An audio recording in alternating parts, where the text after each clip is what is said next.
What could be the reason that America, despite being the world's largest oil producer, could not use its own oil even if they wanted to? It is like a farmer growing crops on his own land. Again, when he goes to use that crop, he has to fold his hands in front of others.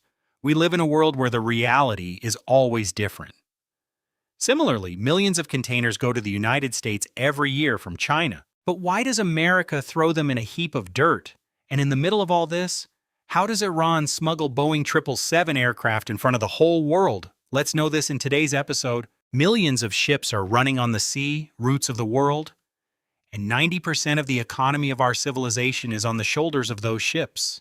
At the same time, thousands of container ships are crossing the vast ocean, and there are thousands of iron boxes on each ship. Yes, from a distance, it seems that the goods will come in containers, the empty containers will go back, everything is exactly as planned.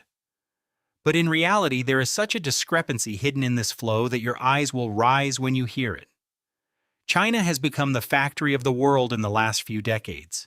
Their huge exports and limited imports have created a huge business empire. So when this pile of containers reaches the ports of Europe or America, the real stage of the problem begins. China's economy is much smaller than Europe's. And in America, it's a different story. The country is the world's biggest consumer of imports. Exports are very low. As a result, 40% of the containers coming from China are filled with goods and returned. Where is the other 60%? It is not that all the containers go back empty, because sending empty containers means extra cost. Each empty box costs about $3,000 to ship back to China, and it also takes up valuable space on the ship. But a full container could generate millions of dollars. China can even build a new container in its own country for only $1,000. So they don't feel the need to send the old box back. As a result, many new containers are created every year, but they lie rusting in the harbors of the old country and around the city. Some buy them and build cheap warehouses and small houses. Someone melts and extracts steel from them. But a large part of it remains undiscovered. These iron-fisted mountains are a silent signature of the inconsistency of world trade. At the other end of this global trade is the mystery of American oil. Today, the country produces the most oil in the world, but they can't use their own oil. The first is the nature of the oil. The oil extracted from American soil is light and thin. It's called light crude. But most of the country's refineries have been built to refine heavy and dense oil. The U.S. imports crude oil from Mexico and Venezuela. Equipment has also been provided for this. But now it will require an investment of more than $0 billion to replace the equipment and make it capable of processing light oil. This cannot be done in a short time. So they sell light oil abroad at high prices and import heavy oil from abroad at low prices. The second reason is infrastructure. They do not have adequate pipelines from where the oil is discovered and extracted to the refinery. For example, even though Texas has a sea of oil, they don't have enough pipelines to reach East Coast refineries. States like California, which does not have its own pipeline infrastructure, rely on imports for about 70% of its energy. As a result, even if there is oil under the soil of the country, it cannot reach the right place. However, if we now turn to the politics of sanctions and blockades, we will see a different dramatic story. Iran has been subject to U.S. sanctions for years.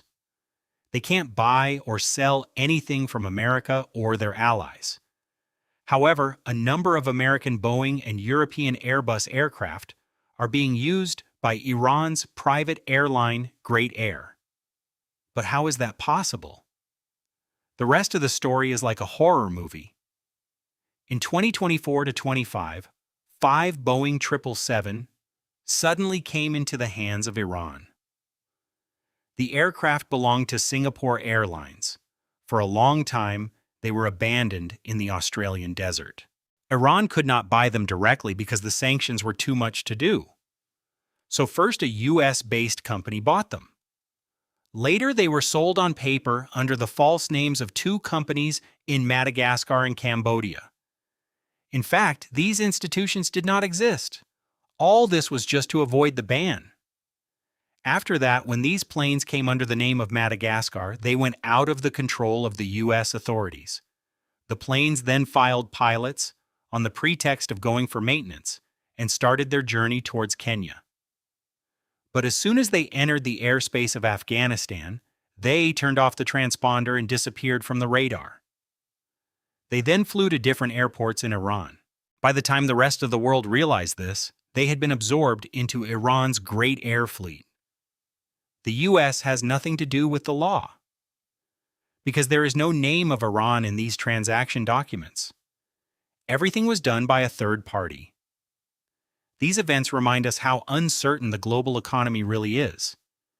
The impact of decisions that happen somewhere far away you have on my life every day. So in the future, when you hear about the increase in the price of oil or the shortage of goods in someone's mouth, remember that there is a complex story of shipping law and diplomacy behind that reality.